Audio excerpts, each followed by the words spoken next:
Bonjour et bienvenue dans ce 6h30. Hier, lundi 1er mai, c'était la fête du travail, une journée instituée pour célébrer les travailleurs. Ici en Côte d'Ivoire, elle a été marquée par une cérémonie au palais présidentiel en présence du chef de l'État Alassane Ouattara et des centrales syndicales. Ces dernières ont égrené leurs différentes doléances. En réaction, le président de la République a prôné la trêve sociale. On en parle avec Awa Touré. Le président de la République, Alassane Ouattara, et les forces vives de la nation ensemble ce lundi 1er mai pour célébrer le travail. Une cérémonie commémorative qui se veut un moment privilégié d'échange entre le chef de l'État et les organisations syndicales. Cette journée dédiée aux travailleurs interpelle aussi sur les urgences socio-économiques auxquelles le pays doit faire face. Prenant la parole, le ministre de l'Emploi et de la Protection sociale, Jean-Claude Kouassi, a salué le président de la République pour ses efforts en faveur de l'amélioration des conditions de vie des travailleurs, avant d'inviter ces acteurs clés du développement à préserver la paix sociale. Le renforcement du dialogue social est une priorité pour le gouvernement, car tous dans ce pays, nous savons qu'il ne saurait y avoir de développement harmonieux et soutenu sans la préservation de la paix sociale. L'atteinte de l'émergence à l'horizon 2020 est à ce prix. Les travailleurs, représentés par 5 centrales syndicales, Humanisme, Unatraci, FESACI, Dignité et UGTCI, ont dressé un bilan du monde du travail, avant d'égrener leur chapelet de doléances et revendications, tournant notamment autour de la cherté de la vie, l'insécurité, le stock des arriérés d'avancement des fonctionnaires. Si les fonctionnaires ont exposé leurs revendications sans détour, le président de la République, Alassane Ouattara, en retour, leur a parlé en toute franchise. J'ai été peiné par ces manifestations, car elles marquent une différence d'appréciation entre notre action quotidienne et la perception des corps revendicateurs. J'ai été meurtri par la forme inédite de ces manifestations que je condamne. Les Ivoiriens et les populations vivant chez nous ont été effrayés. L'administration a été bloquée et les activités économiques perturbées. La paix et la stabilité que nous avons restaurées ensemble après tant d'années de travail et de sacrifices ont été fragilisées pendant quelques semaines. Aucune revendication, quelle qu'en soit la légitimité, ne doit remettre en cause la marche de notre pays vers le développement.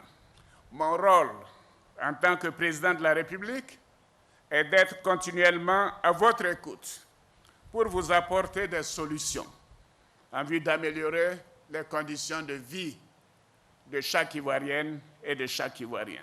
Pour le président de la République, c'est le travail qui crée les conditions d'épanouissement des populations. Et en 6 ans, la Côte d'Ivoire a parcouru beaucoup de chemins. Oui, en seulement 6 ans, nous sommes parvenus à classer notre pays parmi les économies les plus dynamiques au monde, avec un taux de croissance estimé à environ 9% par an, en moyenne, au cours de ces 5 dernières années. Le SMIC a pratiquement doublé, passant de 36 000 francs CFA à 60 000 francs CFA par mois. Après 25 ans de blocage, les fonctionnaires ont vu leur salaire débloqué en 2014. Les agents techniques de la santé ont eu une augmentation de leur salaire moyen mensuel qui est passé de 222 000 francs CFA en 2011 à 375 000 francs CFA en 2016. Le salaire moyen mensuel des cadres de la santé est passé de 450 000 francs CFA en 2011 à 775 000 francs CFA en 2016. Oui, j'ai tenu à le faire parce que quand nous avons regardé les grilles, j'ai trouvé que ce n'était pas normal que les agents de la santé n'étaient pas rémunérés de manière équivalente au cursus scolaire et universitaire qui était le leur. Les enseignants du primaire ont vu leur salaire moyen mensuel augmenter de 264 000 francs CFA en 2011 à 390 000 francs CFA par mois. Ceux du secondaire, de 419 000 francs CFA à 511 000 francs CFA en 2016. Ce sont les salaires les plus élevés de la sous-région. Oui, ce sont les salaires les plus élevés de la sous-région. Et comme vous le savez, je vérifie les chiffres avant de les rendre publics. Au niveau des enseignants du supérieur, le salaire moyen mensuel est passé de 798 000 francs CFA en 2011 à 1 100 000 francs CFA en 2016. Dans un esprit d'apaisement, le chef de l'État a levé les mesures administratives qui frappaient certains fonctionnaires grévistes. Il a exhorté par ailleurs les travailleurs à privilégier le dialogue. J'approuve totalement l'appel du gouvernement à une trêve sociale. À une trêve sociale qui devra être conclue d'ici la fin du mois de juillet. Elle doit nous permettre de travailler sereinement à la résolution des problèmes identifiés. Cette trêve sociale n'est en rien un renoncement ou un signe de faiblesse pour le gouvernement ou les partenaires sociaux. Elle est l'expression d'une prise de conscience de notre responsabilité individuelle et collective à préserver l'essentiel, c'est-à-dire la Côte d'Ivoire et le bien des Ivoiriens. Comme les années précédentes, la fête du travail a été marquée par la remise de brins de muguet aux dames des organisations syndicales. Une fleur qui, selon la légende, porte bonheur. Le président de la Guinée-Bissau, José Mario Vaz, est à Abidjan. Il effectue dans le pays une visite de 48 heures. À son arrivée hier, il a été accueilli par le vice-président de la République, Daniel Kablan-Duncan. Aujourd'hui, le président bissau-guinéen doit s'entretenir avec son homologue ivoirien, le président Alassane Ouattara. Chantal Eoman Akandan. José Mario Vaz, le président de la République de Guinée-Bissau, est à Abidjan depuis ce lundi après-midi. Il a été accueilli à son arrivée par le vice-président Daniel Kablan-Duncan. Point culminant de sa visite, la rencontre avec le président ivoirien Alassane Ouattara. L'audience est prévue ce mardi matin au palais présidentiel au Plateau. Nul doute que les deux hommes d'État plancheront sur le dynamisme de la coopération entre les deux pays.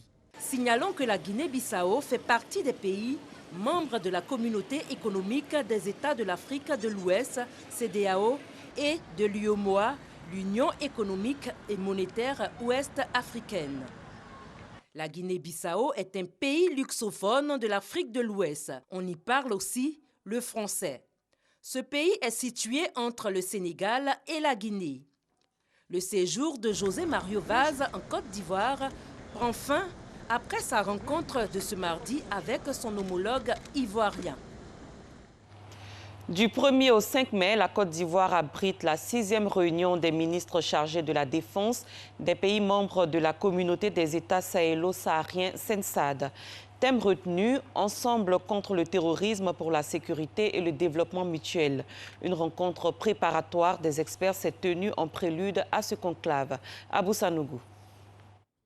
La réunion des experts préparatoire à la 6e réunion des ministres chargés de la défense des pays membres de la CENSAD, la communauté des États sahélo-sahariens, va durant 3 jours leur permettre de plancher sur plusieurs questions portant sur la lutte contre le terrorisme dans l'espace sahélo-saharien et la criminalité transfrontalière autour du thème « Ensemble contre le terrorisme pour la sécurité et le développement mutuel ». Une telle situation requiert donc, sur le plan sécuritaire et celui de la défense, davantage de coopération, de coordination entre les États membres et entre les différentes administrations concernées par les questions de paix et de sécurité. Les présentes assises seront l'occasion de prendre les décisions appropriées en vue de renforcer la coopération en matière de défense et de sécurité au sein de l'espace CENSAD. Et il s'agira dans ce cadre de tout mettre en œuvre en vue de l'adoption effective des tests relatifs à la création du centre SENSAD de lutte contre le terrorisme. Nous évaluerons également les mesures de lutte contre le terrorisme dans notre espace et devons prendre le temps d'analyser les 4 communications que propose la Côte d'Ivoire, pays hôte, à savoir la mise en place d'un centre SENSAD de cyberdéfense, le développement inclusif comme facteur de lutte contre le terrorisme, l'harmonisation et la mutualisation des moyens de lutte antiterroriste, la lutte contre la prolifération des armes légères et de petit calibre dans l'espace SENSAD. La 6e réunion des ministres chargés de la défense des pays membres de la SENSAD s'ouvre ce jeudi 4 mai. Elle va accueillir plus de 300 participants en provenance de 28 pays membres de cet espace. À l'étranger, le Front Polisario, mouvement indépendantiste, dit être prêt à entamer des négociations avec le Maroc sur la base du droit des Sahraouis à l'autodétermination. L'annonce a été faite hier à Alger par un membre de la direction du Polisario. Environ 4000 personnes ont pris d'assaut les rues de New York aux États-Unis à la faveur de la Journée internationale des travailleurs. Il s'agissait pour ces manifestants de rappeler au président Donald Trump que les immigrés participent activement à l'économie du pays. Le cortège a été marqué par des altercations parfois violentes avec des partisans de Donald Trump venus chercher l'affrontement. C'est la fin de ce 6h30. Merci de l'avoir suivi. Très bon début de journée à tous et à toutes.